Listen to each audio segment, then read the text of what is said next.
¿Qué tal? Iniciamos un nuevo curso desde las calles de Baker Street que se va a centrar en el trabajo con MongoDB. Pero esto significa entrar en un terreno que incluye muchos otros términos relacionados y envuelto en un gran misterio a la altura de los grandes desafíos de Sherlock Holmes. En primer lugar, desde luego, no SQL. Ese término tan impactante como poco preciso que engloba las nuevas tendencias en el almacenamiento de datos. Datos que se han convertido en cantidades ingentes que llevan a sus límites de resistencia a las tradicionales bases de datos relacionales. Hablamos de tal número de información, de datos fluyendo, que ni Sherlock sería capaz de analizarlos en su totalidad. El manejo de grandes cantidades de datos se conoce desde hace tiempo como Big Data, término que se aplica a agrupaciones de datos que superan la capacidad del software tradicional para ser capturados, gestionados o procesados en un tiempo razonable. Así que una vez más no es un término nuevo, lo que es nuevo es la generalización en el trabajo con Big Data. No hay mayor Big Data que Internet, desde luego, y cada vez más son las aplicaciones que quieren sacar provecho de toda esta ingente cantidad de información. Resultado que no hace falta ser Sherlock Holmes para deducir que cada vez más y más aplicaciones tienen que lidiar con grandes cantidades de datos, con situaciones de auténtico Big Data. ¿A partir de qué punto se considera que un conjunto de datos es Big Data? Pues para situarnos puede servirnos esta infografía en la que se resume la Internet Big Data. Para empezar, no solo nos referimos al volumen de datos, sino también a la necesaria velocidad para procesarlos y a la gran variedad de formatos no siempre estructurados en los que esta información se encuentra.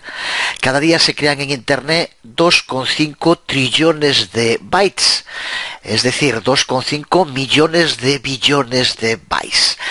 De toda la información que hoy existe en el mundo, el 90% se ha creado en los 2 últimos años. Desde las pinturas de Altamira hasta 2010, el 10%. Otro cambio radical es que esa información ha sido creada por 3.000 millones de personas, casi el 50% de la humanidad, cuando hasta hace pocos años la información la creaban unas élites muy reducidas. Esto es lo que se conoce desde siempre como una auténtica revolución.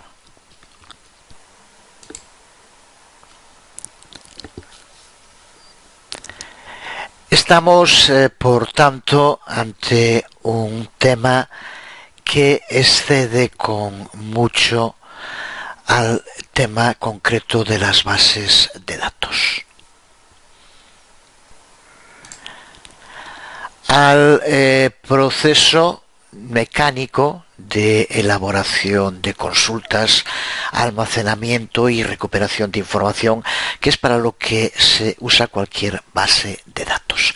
La relación entre hombres y máquinas que alimenta la ciencia ficción desde hace décadas entra ya en un terreno que tiene más de filosófico que de ficción. Esa cantidad ingente de información que producimos y consumimos de modo ininterrumpido y que no para de crecer y crecer de modo exponencial está transformando hasta nuestra propia esencia de seres humanos. Pero poniendo de nuevo los pies en el suelo, es también la responsable de lo mucho que suena y cada día más el término no SQL. Por eso, para entenderlo, debemos situarlo dentro del contexto que lo ha producido, explicando la historia de la emergencia de no SQL. Al igual que otras tecnologías nuevas y emergentes, NoSQL está envuelta en una neblina de miedos, incertidumbres y dudas que reviven las atmósferas londinenses por donde se movía Sherlock Holmes. Así que, como Neo, nos tomamos la pastilla roja. Como Alicia, seguimos al conejo y nos adentramos en el mundo NoSQL sin ningún miedo.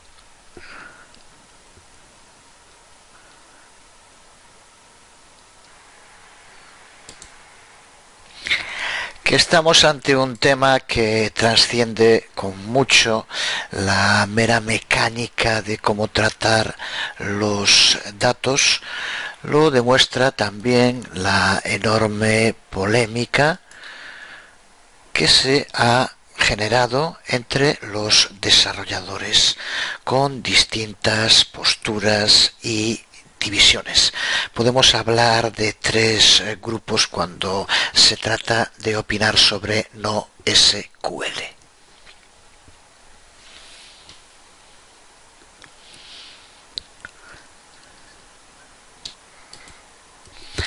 Está por un lado el grupo de los que lo aman, gente que está explorando cómo NoSQL se puede adaptar al flujo de una aplicación, lo están usando, creando y manteniendo, al mismo tiempo que se sigue desarrollando el propio NoSQL.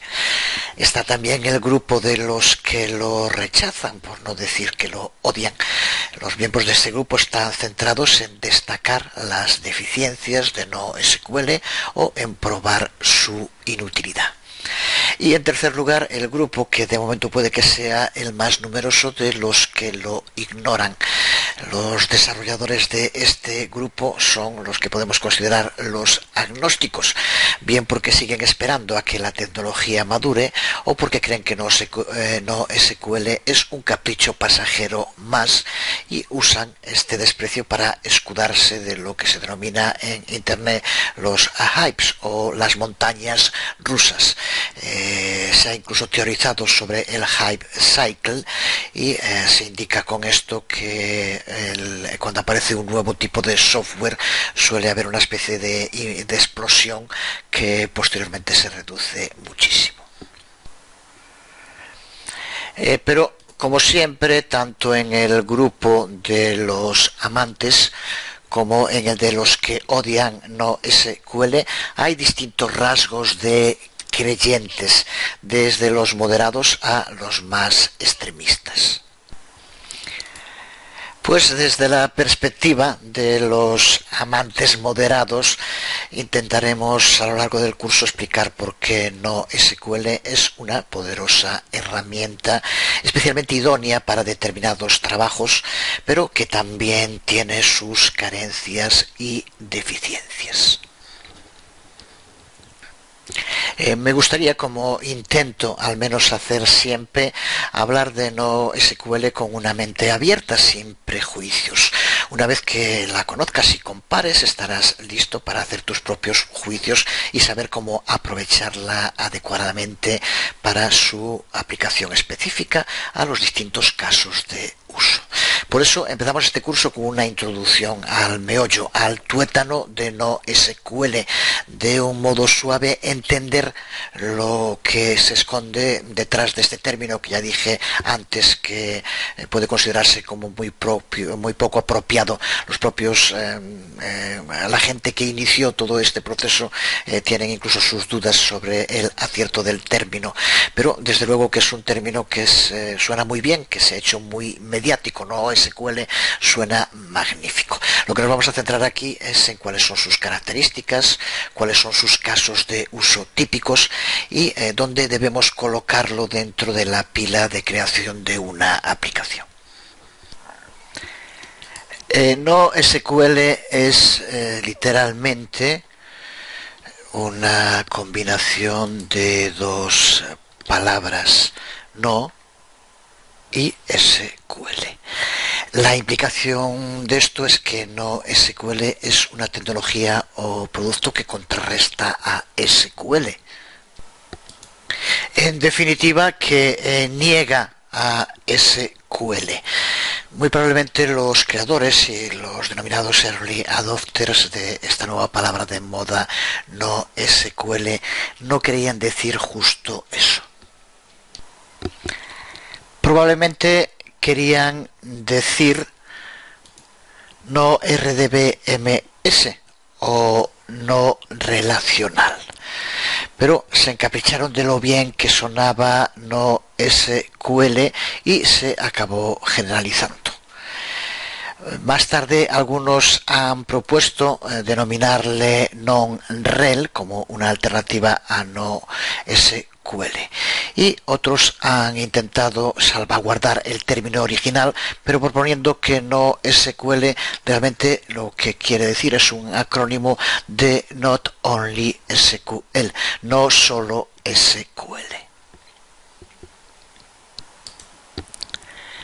Pero sea el que sea su significado literal, NoSQL es usado hoy como un término paraguas para todas las bases de datos y almacenamiento de datos que no siguen los populares y bien establecidos principios RDBMS y a menudo se relacionan con grandes conjuntos de datos accedidos y manipulados en una escala web. Eso significa que NoSQL no es un simple producto o incluso no es tampoco una simple tecnología. Representa una clase de productos y una colección muy diversa de conceptos sobre el almacenamiento y la manipulación de datos.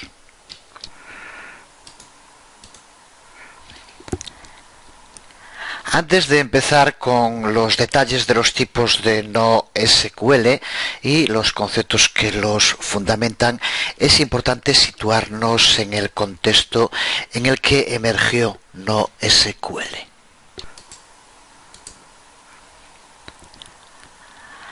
Así que empezamos haciendo un poco de historia, porque las bases de datos no relacionales no son nada nuevo. De hecho, el primer almacenamiento no relacional se remonta a cuando se inventaron los primeros ordenadores, pero no fue capaz de prosperar ante la llegada de los mainframes y posteriormente de los ordenadores personales. Se siguió utilizando en algunos dominios muy especializados y específicos, pero pasó a ser claramente minoritario frente a los RDBMS.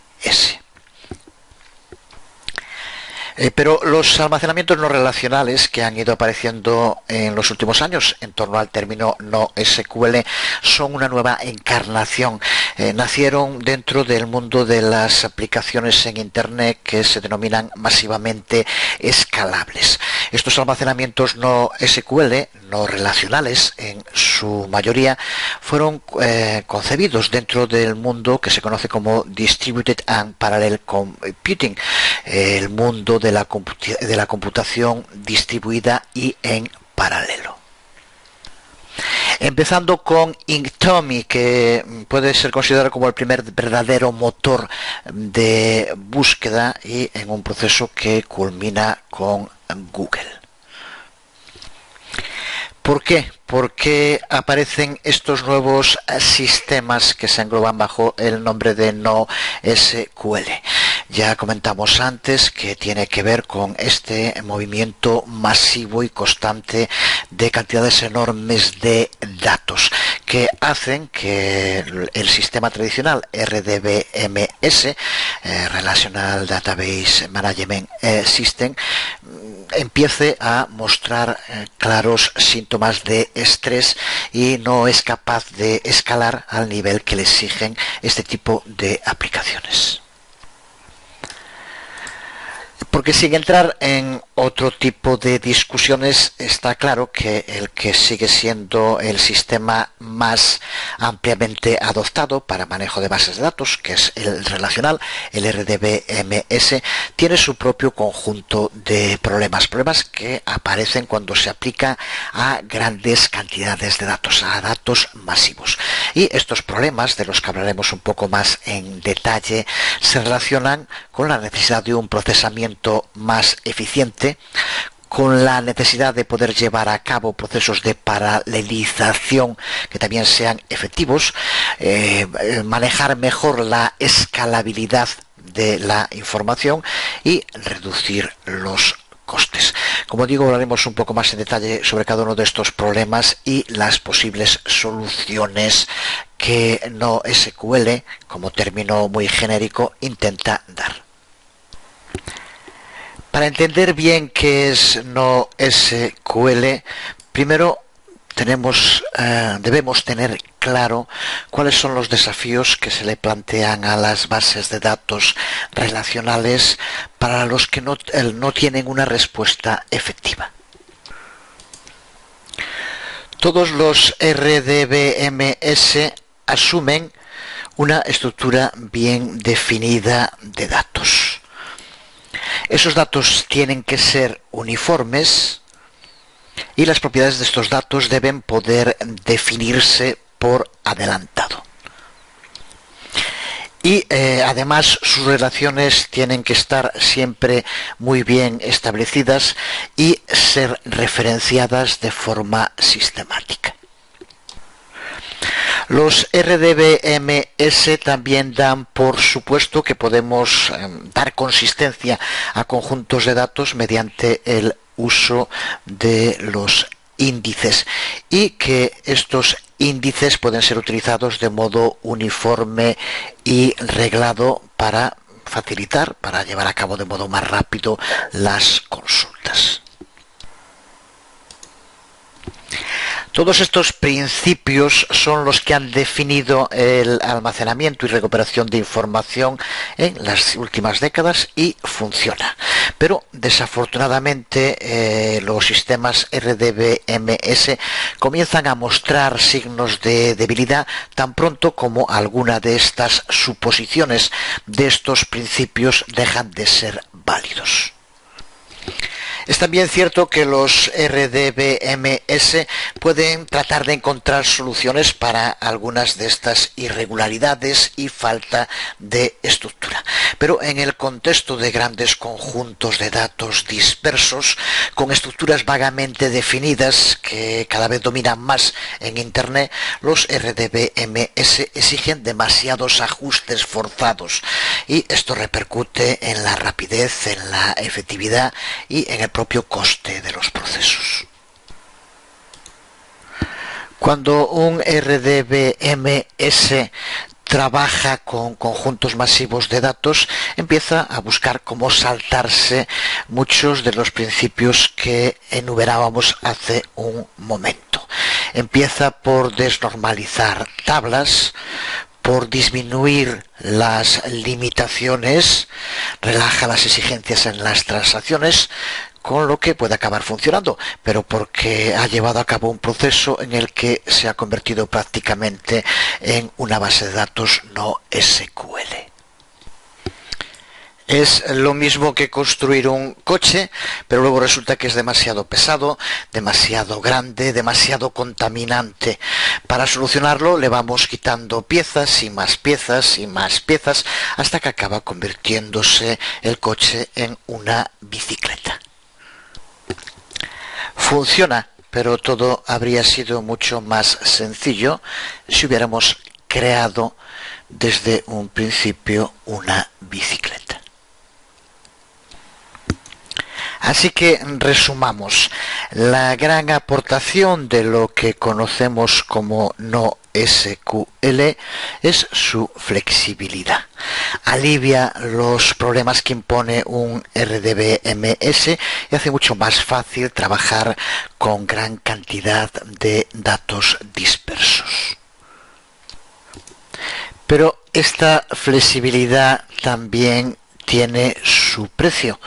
un importante precio. NoSQL tiene también sus desventajas. Se pierde el poder de integridad en las transacciones. Se pierde también el poder de la indexación, de usar índices, y el propio poder de realizar consultas se ve también debilitado. Llevamos diciendo desde el principio que el término NoSQL es muy poco o nada apropiado, y llegado a este punto, irónicamente, las características que más se echan en falta en NoSQL son las características SQL.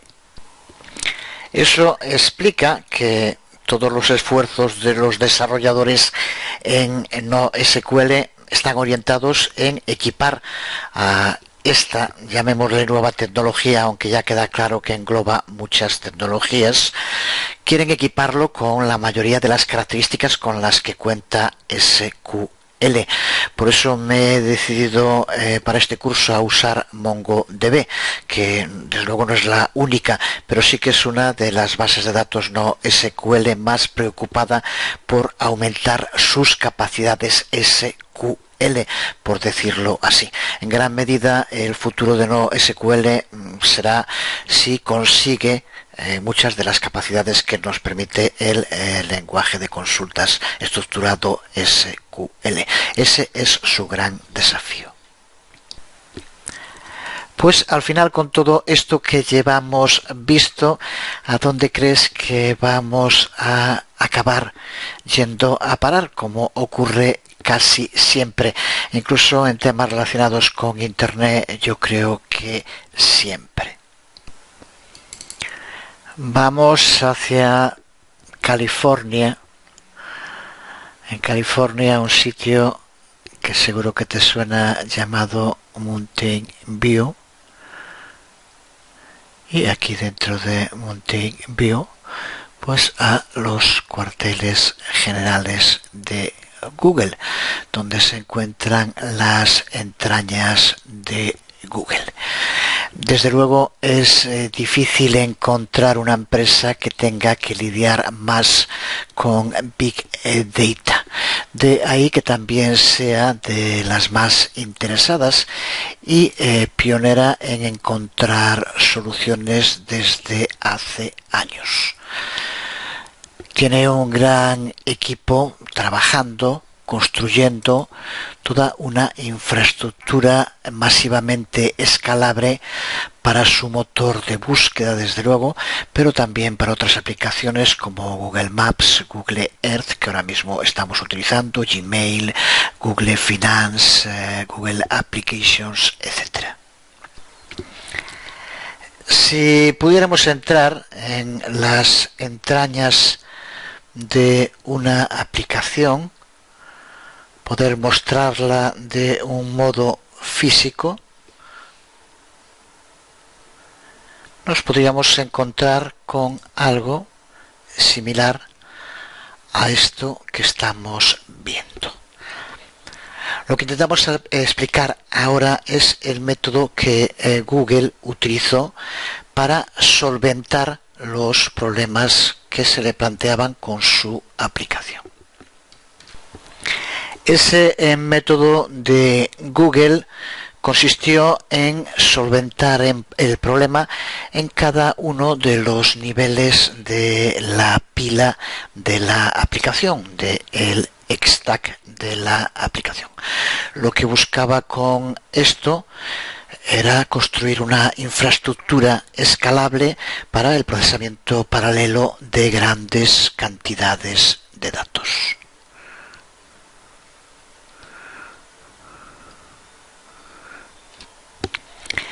Google creó un completo mecanismo que incluye un sistema de ficheros distribuidos,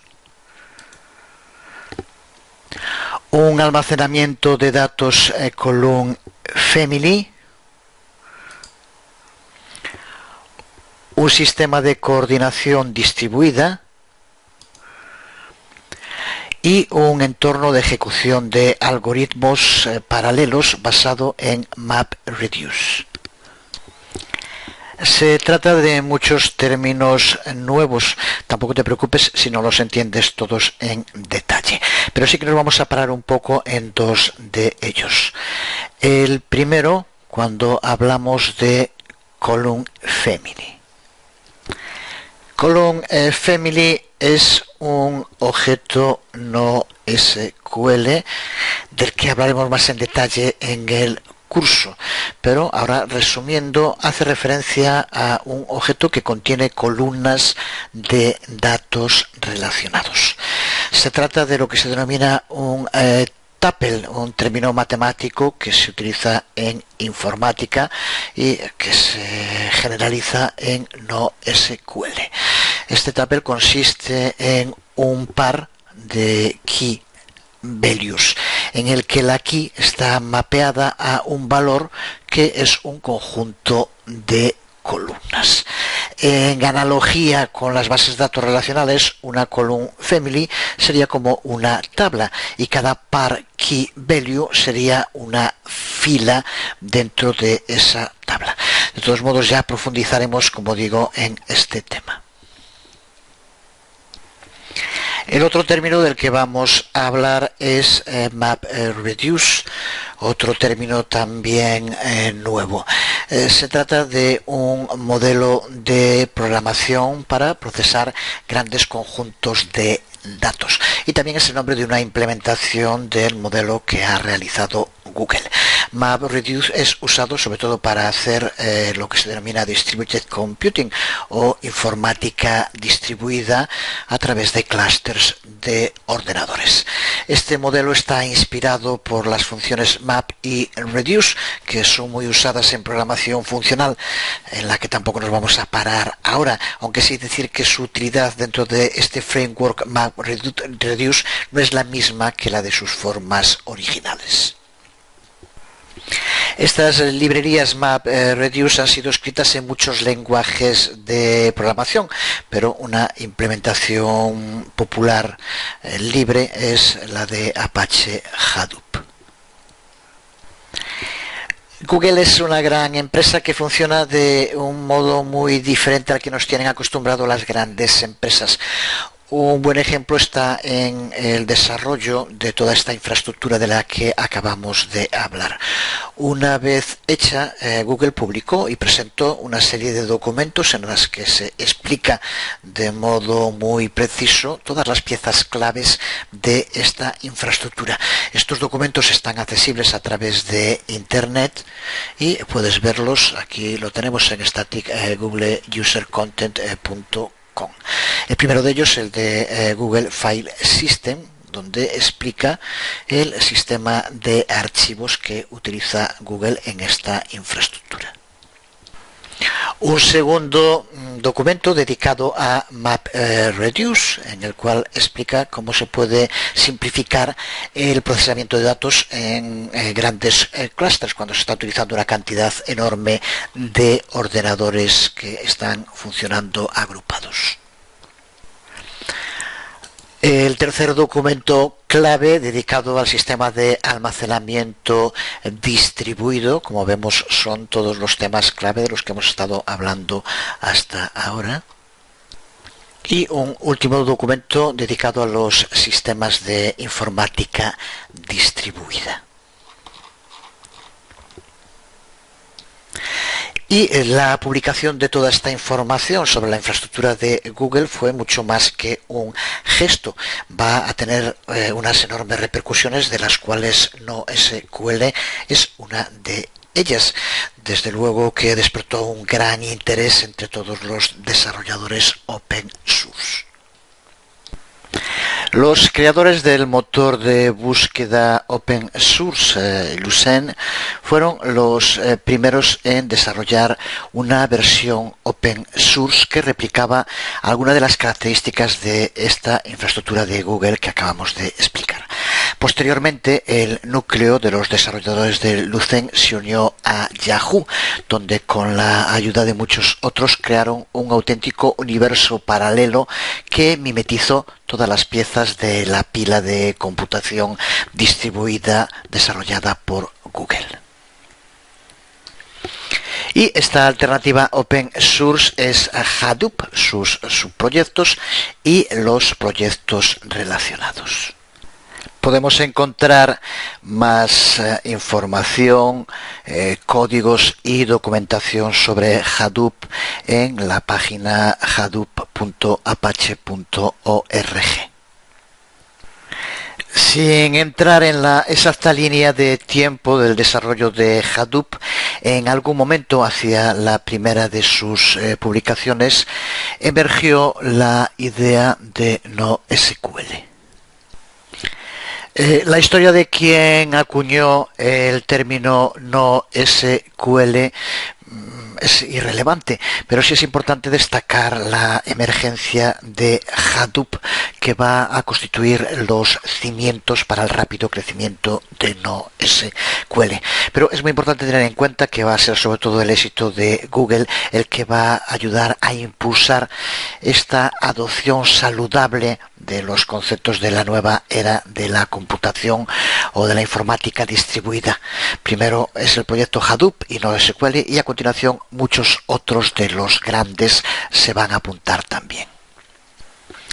Un año después de que los documentos de Google provocaran un auténtico terremoto entre todo el mundo de los desarrolladores, que van a centrar su interés en estos tipos de procesamiento escalable paralelo y en el almacenamiento de datos distribuidos no relacionales, será Amazon, otro de los grandes de la web, la que decida compartir algo de su propia historia de éxito.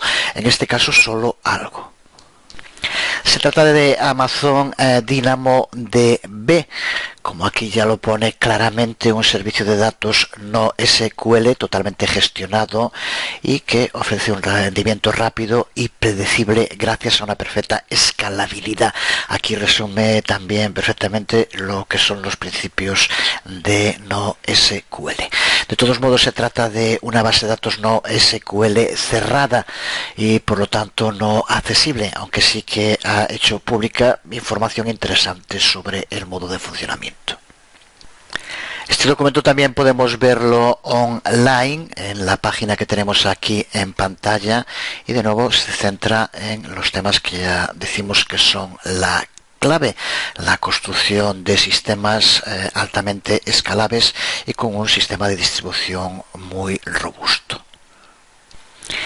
Con el apoyo a NoSQL de dos gigantes líderes de la web como Google y Amazon, se inicia la bola de nieve. Varios nuevos productos emergen en estos años. Muchos desarrolladores empezaron a jugar con la idea de usar estos métodos en sus aplicaciones, y muchas empresas, desde startups a grandes corporaciones, se convirtieron en muchos de los supuestos que aparecen en este nuevo modo de entender el almacenamiento y distribución de datos. Se mostraron mucho más predispuestos a aprender acerca de la tecnología y en muchos casos también a aplicar estos métodos. En menos de 5 años, NoSQL y los conceptos relacionados para manejar grandes datos se han extendido, y los casos de uso de este tipo de tecnologías han emergido desde muchas compañías bien conocidas, incluyendo a Facebook, Netflix, Yahoo, eBay, Hulu, IBM y muchas más. Y muchas de estas compañías también han contribuido haciendo sus extensiones y nuevos productos open source para que los pueda utilizar todo el mundo. Esta es la historia de donde surge NoSQL, así como los desafíos a los que intenta hacer frente, y una visión muy genérica de sus soluciones para trabajar con grandes cantidades de datos y procesamientos paralelos. Sé de nuevo que todo esto le parecerá innecesario a la estirpe de los impacientes, pero también tengo muy claro lo equivocadísimos que están. su propia impaciencia es una prueba de que en el fondo nunca han llegado a entender realmente nada. Para el resto, espero con esto que tengamos una base más sólida para empezar a explorar el universo no SQL, con el que seguiremos aún en los próximos videotutoriales antes de centrarnos en uno de los productos no SQL concretos, en MongoDB. Pero por hoy nos quedamos aquí. Un video tutorial sobre un tema árido, aunque personalmente me parezca especialmente interesante. Así de raros somos algunos. Por eso he intentado hacerlo lo más animado posible, convirtiéndolo casi en un cortometraje en 3D. Así que te gustará, espero. O no te gustará, lo siento, pero lo que sí te aseguro es que yo me lo he pasado muy bien haciéndolo. Nada más por hoy, os habló Jesús Conde, después de 12 años, una vez más, repito, nos vemos